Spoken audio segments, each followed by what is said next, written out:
Pemirsa, salah satu daya tarik pariwisata Bali adalah wisata rafting atau arung jeram. Namun semakin menjamurnya operator arung jeram ini memicu terjadinya perang harga yang secara tidak langsung akan mematikan usaha itu sendiri.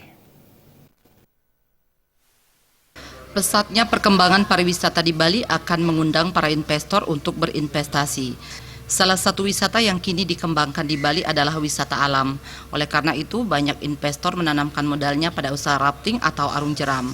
Praktisi pariwisata Ana Agung Putra Aryawan mengatakan, jumlah operator rafting di Badung Utara sudah melebihi sehingga persaingan semakin ketat. Persaingan ini menimbulkan perang harga yang secara otomatis akan membawa dampak buruk bagi usaha arung jeram itu sendiri.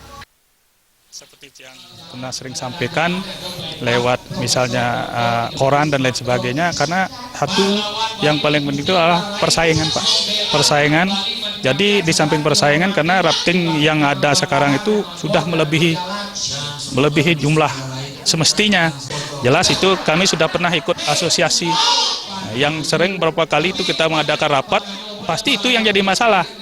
Masalahnya itu di perang harga lah kita. Himbau para operator rafting serta pihak terkait agar duduk bersama untuk menyamakan persepsi terkait harga serta fasilitas yang lainnya. Dengan persamaan persepsi ini, usaha arung jeram diharapkan akan lebih prospektif ke depannya. Agus Cahaya dan Artaye.